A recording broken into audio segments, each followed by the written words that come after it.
Hello lovelies, welcome to Narc Formula. My name's Freedom. Thank you for joining me. In today's episode, I want to talk about what happens when you go no contact. The 4 things that the narcissist does when you go no contact. So, darlings, let's jump straight into it. Number 1, the first thing they'll do is pretend it is not happening. So, just say you have decided that's it, no contact is the only way to go. And so you block them on Facebook, for example. Expect for them to come around and be on your doorstep saying, I think you accidentally blocked me on Facebook. And trying to avoid the fact that you've done it on purpose, or they might not even raise the matter. They might just turn up at your house and act as though nothing is wrong, knowing full well that you've blocked them on social media. But the thing is, actions always speak louder than words with the narcissist. So essentially what they're saying is, I don't really give a stuff what you think you're doing. Right, what you think you're doing with this no contact business, right? They're basically saying, I'm going to do whatever it is I want to do, and then let's see how strongly you feel about the no contact business. Because at the end of the day, narcs are bullies. So if they can bully and intimidate you into breaching no contact, believe me, they will do it. So that is the first thing they'll do, is they'll pretend that it's just not happening. And like I said, they can do it by turning up. They can do it just by talking to you as though nothing has happened. They can totally avoid any kind of, avoid discussing the argument, the issue, the fact that you've separated. They can avoid it all and just go on pretending that nothing's happened. And sometimes that actually works. I got to tell you, sometimes it works. This is why they do it. Because sometimes you are so shocked and so scared, thinking, wondering what's going to happen next, that you just don't push the issue. You just let them sit on the couch and act as though nothing's happened, or whatever the case may be. All right, number 2, darlings. The second thing they're going to do is try and get you to break no contact. And what I mean by that is literally from all angles, on social media, on the phone, in person. They are going to try to get you to breach it, no matter what, no matter how. Which actually, oh, sorry, we've got some wind in the background. Which actually leads me to the third point. Just one second, guys. Sorry, I just had big winds in the background, slamming doors all over the place. Okay, so getting back to it. So they want you to breach no contact. So they're going to try it in a whole lot of different ways. So the first thing they're probably going to do is, blowing up at the phone thing, sending you text messages, and they'll try a whole lot of different things from, the hi, how are you, to the look, this. Let's just be adults. Let's just be adults about this. That's a good one, because that usually makes the victim think, yeah, that's right, we should be adult. But the reality is that let's be adult is just a manipulation term. Narcs don't care about being adult at all. They just want you to go back on this no contact rule. They don't like the fact that you've gained control at all. So they're going to do and say whatever it takes to get you to breach no contact, to make it go back to the way it was before, when they had access to you, when they could say whatever they want with it, when they could control you. That's why they want to breach this no contact. They don't want you getting away from them, and no contact is the first step of you getting away, and they know it. It's the first step of you getting your head clear. It's the first step of you getting those rose-tinted glasses off and having a look from a bit of a different perspective. And the longer you look from a different perspective, the more you're going to see, and the more you're going to realize, and the more you are not going to take them back. So for the narcissist, they need to get you to break no contact, and they need to do it fast. So like I said, they'll leave you text messages, you know, crying on the answering machine. You know, I got at one... when I first separated from my ex, I literally had one day where he had left 60 text messages, missed calls, and voicemails in one day. 60. You know, it's ridiculous the lengths that they can and do go to. So anyhow, then, like I said,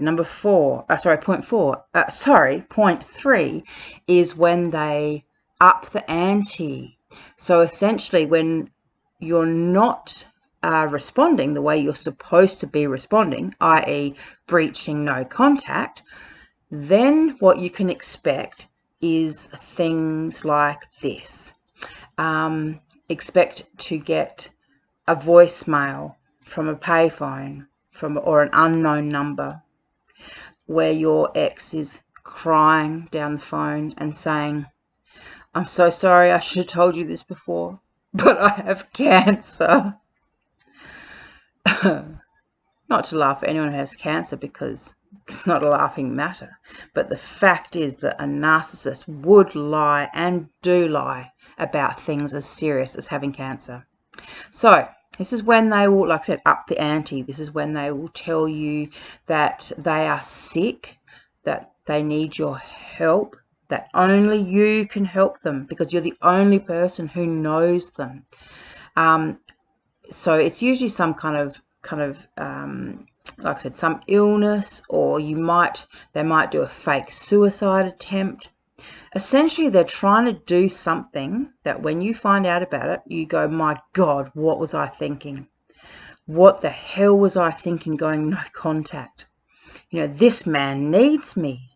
My God, this man hasn't got anyone. Like, this is my man. This is my husband. This is," you know, they're relying on you, on your kind of your love for them, but your mothering instinct to kick in, your protection. You know, they're relying on all of that to kick in. You know, your selflessness, where you will stop thinking about your own silly needs because they seem so insignificant. Because, my God, he almost killed himself over this. You know, little do you know that it's a fake suicide attempt, that narcissists often fake suicide, because they know how they know the signals and signs that that's sending. You know, that when you witness someone almost killing themselves, that it puts you in a state of shock, and it makes you vulnerable, and it makes you scared, and you know, you think, "Oh my God, what would have happened if I had lost him for good? You know, what would happen if I could never see his face again?" So they're really relying on you to basically get sucked in. This is all just like really highly manipulative, emotional manipulation. And this is the reality. Narcissists are so manipulative, it is just beyond a joke. And they have no qualms. They don't have any kind of conscience about, like I said, faking that they've got cancer, you know. And this is another bit of an insider tip. It's usually some kind of cancer that they don't want to talk about because they don't want to talk about it. So it'll be something like, you know, testicular cancer, or something, so that when you try and talk about it, they can say, "Oh, it's just so embarrassing. I just can't. I don't want to talk about it," you know. Because, as I said, they don't actually want you to talk about it. They don't want to have the questions about the doctors and the hospitals, because it's all a lie and it's all a con. But it worked. Got you to breach no contact. And I know this because it worked on me. You know, quite literally, my ex did exactly this, pretended to be sick. And sure enough, like the dumb diddly I was, you know, I contacted him. And then what did he do? Oh, he ignored me. You know, because it wasn't about, you know, he wasn't really sick. He was just being manipulative, and it worked. All right, so after upping the ante, and like I said, this could be a cancer scare, it could be a fake suicide, it could be a car accident, but it could also be, you know, they could say to you something like, you know, I've met another woman, and, you know, they kind of are relying on your jealousy, and essentially they're kind of saying, the underlying message here is, you know, oh, you think you're over me, are you? Well, let's just see how over me you really are.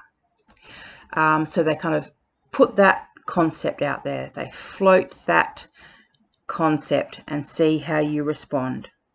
Because, you know, most of us love them when we leave them, and it's hard to leave them. And so when they then turn around and say, well, you know, oh, I've got this other woman hanging around, of course we feel jealous. And of course we want to, you know,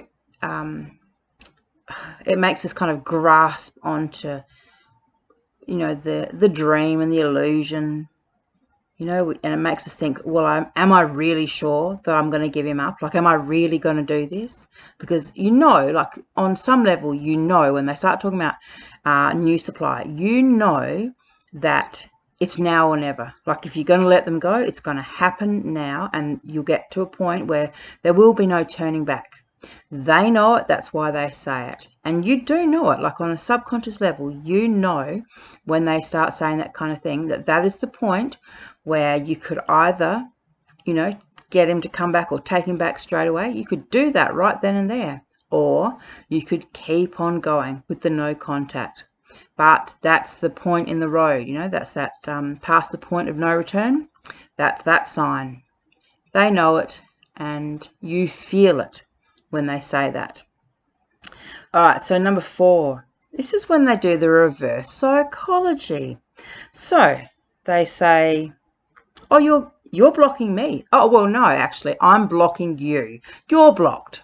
No, don't call me. I don't want to talk to you. No, I don't want to see you. Don't come around here. No, I don't want to hear it.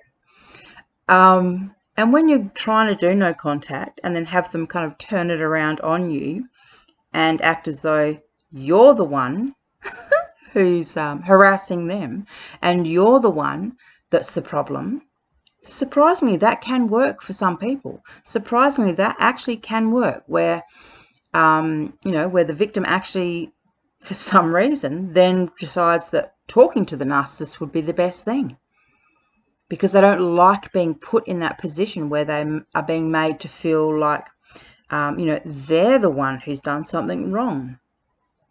But this is what you guys have got to realize. The narcissists know full well you've done nothing wrong. This is just another game. This is just reverse psychology. It's just a way of not only getting you to breach no contact, but getting you to want to breach no contact so badly. You know, you'll want to talk to them, to explain yourself. You'll want to talk to them to make sure there's, you know, no confusion, no doubt, you know, to clarify the situation. You know, because you don't want to have them feeling bad. Isn't it ironic? You don't want them to feel bad. And they are such game players that they'll try and make you feel as though you've done something wrong. You know, as though you're the problem, you're the issue. All right. And then, obviously, after all of this, if none of these things work, if none of these things get you to breach no contact, then that's when they're going to replace you and start the whole, you know, using jealousy to see if they can get you to breach no contact through that. And just to flaunt, you know, the new supply in your face, to punish you.